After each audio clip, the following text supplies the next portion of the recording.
मेरे प्यारे बंधुओं, आज हम आपको भक्त रैदास जी, कुछ लोग उन्हें संत रैदास जी के नाम से भी जानते हैं।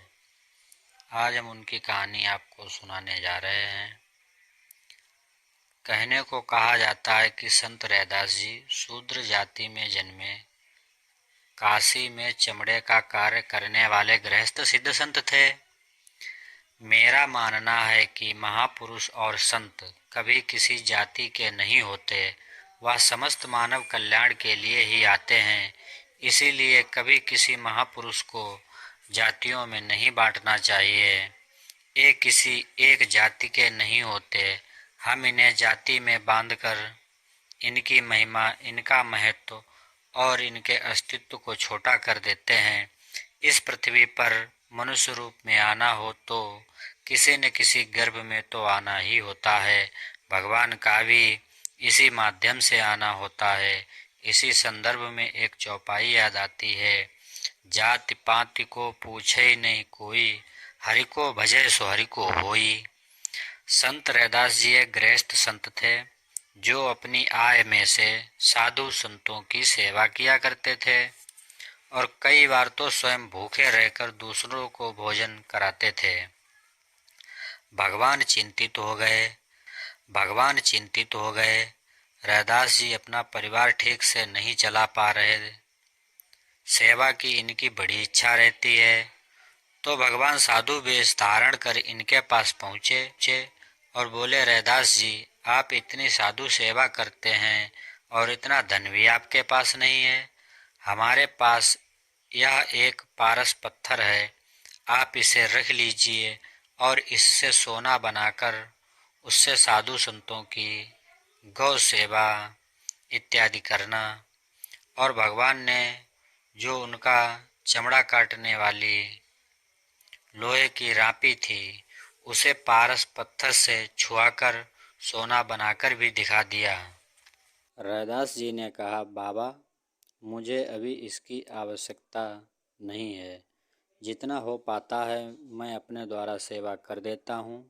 लेकिन भगवान के बहुत आग्रह करने पर रैदास जी बोले, अच्छा, इसे ऊपर इस छप्पर में कहीं रख दीजिए, कभी आवश्यकता पड़ी तो निकाल लेंगे।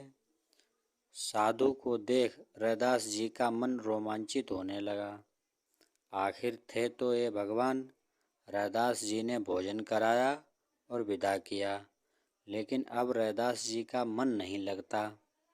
कौन थे, कहाँ से आए थे, अलौकिक तेज था, वाणी में कितना मिठास था। 1 वर्ष बीत गया। भगवान पुनः काशी रैदास जी के यहाँ पधारे और बोले, रैदास जी, मैं तो पारसमणि दे गया था, उसका कोई उपयोग किया? रैदास जी बोले, बाबा, वो तो आप जहाँ रख गए थे वहीं होगी, आवश्यकता पड़ी नहीं, आप इसे ले जाइए। भगवान मणि वापिस ले तो गए, लेकिन भगवान भी बड़े कौतुकी हैं।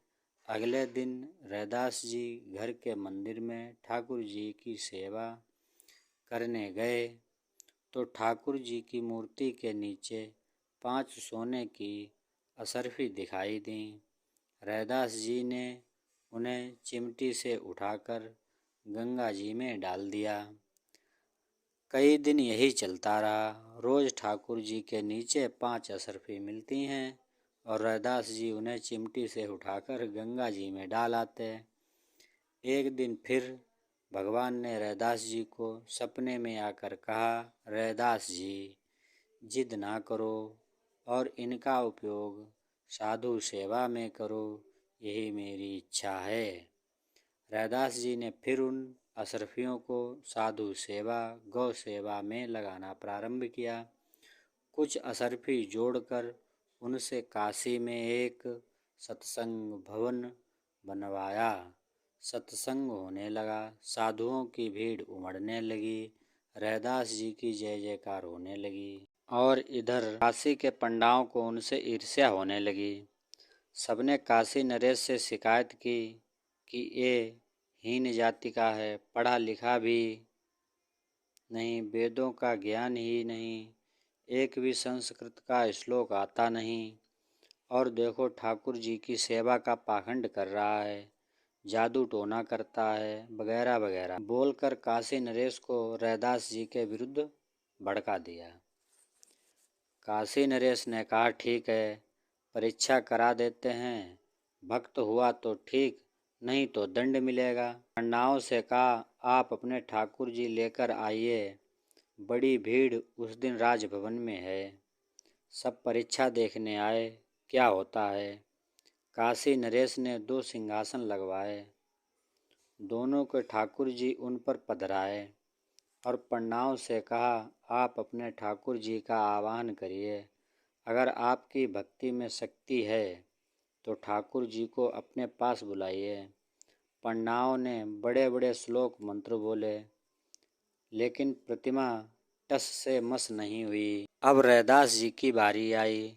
रैदास जी ने केवल एक पद गाया, ए हरि आवों बेग हमारे, ए हरि। जैसे ही हृदय से पुकार की और कहा, पट राखो रैदास दशरथ राज दुलारे। ये पंक्ति बोलते ही छम छम करते भगवान सिंहासन से उतरकर रैदास जी की गोद में आ गए। जय जयकार होने लगी। काशी नरेश अपने सिंहासन से उतरकर रैदास जी के चरणों में आ गिरे, लेकिन पंडा जी उखड़ गए, नहीं, ये हो नहीं सकता, जरूर कुछ गड़बड़ है, ये ठाकुर जी इनके हैं, कुछ न कुछ इसमें चुम्बक इत्यादि की करामात है, ऐसे नहीं मानेंगे। काशी विश्वनाथ अब इसे प्रमाणित करें, तब मानेंगे। वहीं परीक्षा होगी, वहीं सिद्ध होगा। और सब काशी विश्वनाथ के मंदिर पहुंच गए। काशी नरेश ने एक फूलों की माला शिवलिंग पर चढ़ाई और बोला, अब बाबा विश्वनाथ जिसके गले में ये माला पहनाएंगे, मान लेंगे उसकी उपासना सच्ची है। और फिर पंडाओं ने रुद्राष्टक पढ़ना आरंभ किया। घंटों हो गए, माला जस की तस। अब बारी रैदास जी की आई। उन्होंने केवल एक बार जयकारा लगाया, काशी विश्वनाथ भगवान की जय, और माला शिवलिंग से उड़कर सीधे रैदास जी के गले में जा पड़ी। फिर जय जयकार होने लगी, स्वीकार हो गया, सत्य सिद्ध हो गया। काशी नरेश भी इनके भक्त हो गए। काशी नरेश रैदास जी की कुटिया पर दर्शन करने जाने लगे। जय श्री राम।